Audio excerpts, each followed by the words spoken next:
Hi, welcome to this series on core stoichiometry. I've covered the 9 different combinations you could possibly have, which is mass, gas, concentration to mass, gas, concentration. Students often have a problem of how to go about a question, what steps to take, and how to go from the start to the end. So hopefully this will cover everything that you could possibly come across. Okay, so back we are again. This one here is 4 liters of oxygen was consumed in this combustion reaction. How many liters of carbon dioxide? Now that word liters gets people often because it's not solutions, it's a volume.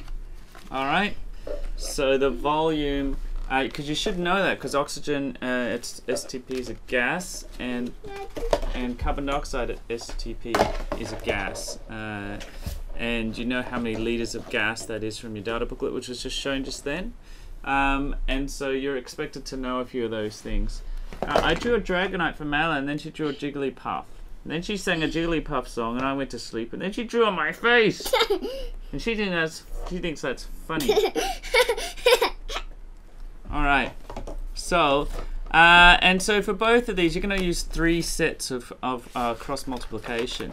Alright, so first you do 1:22.7, then you'll do the mole ratio, and then you'll do another something is to 22.7 or whatever, another gas conversion, cross multiplication. And so what you have there is you've got 4 liters of oxygen, and 1 mole of gas is 22.4 liters. So how many moles do you get with just 4 liters? And so that's about 5 times less, so you should expect about 5 times less than a mole. So you do the cross multiplication on that, and therefore x equals about a fourth of that, which is, it's coming. What are you doing, Madeline? Yes or no? Yes or no? No. 0.176 moles. Alright, so that's about a fifth of 1, or 0.2, close enough. Alright, just to round off.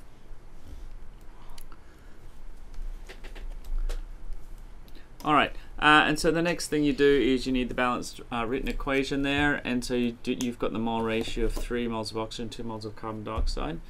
And so you can do cross multiplication on the ratio now. What's that, Madeline? Check boxes. Alright, and so it's 3:2. But you've got 0.176, so how many moles of carbon dioxide is that going to give you? And so you do a cross multiplication on those. So write 0.176 in there. That's step 2.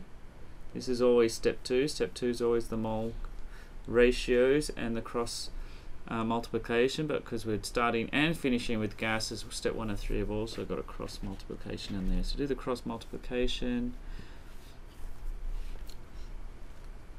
What's that? 0.02 minimum.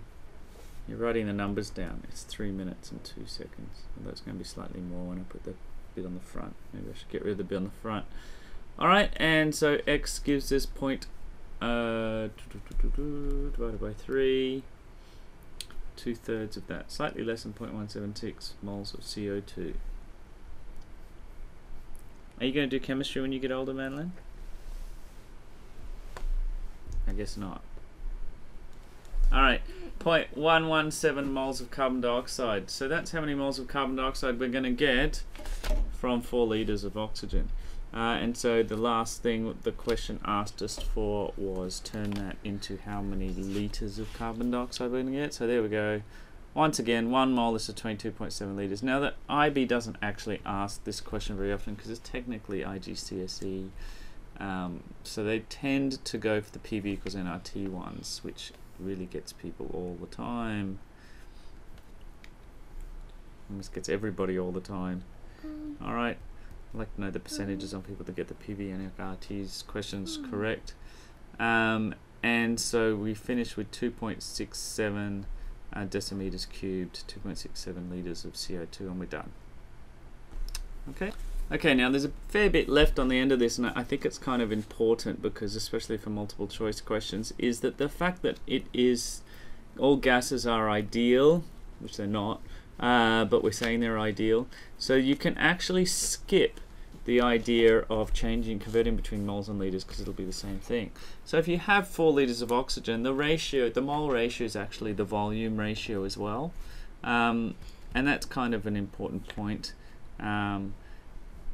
for multiple choice questions. And so you can just do a ratio, a 3:2. So the amount of carbon dioxide formed will be 2/3 less than the amount of oxygen used. So it's just simply 2/3 of 4. And so if you go down, we can just do it quite simply that way. I would just be very careful of how many marks this is worth to see how much working you need. It's fine to do this for multiple choice, but if you're doing this for a lot of marks, they probably won't follow through in an explanation. And so that's the other way to get it, just times 4 by 2/3. I hope you found that helpful. If you want some more help with the theory, please go to my website, and there are various videos here that you can go through. I've also got other concept videos and a titration set here. There are also exam questions, flash quizzes, and there's also a comprehensive range for IB chemistry, which you can also use for AP chemistry and other things, including IGCSE and even the lower grades 7, 8, 9, all the way from naming and balancing right up to really complicated problems. So don't forget to click like, and please subscribe.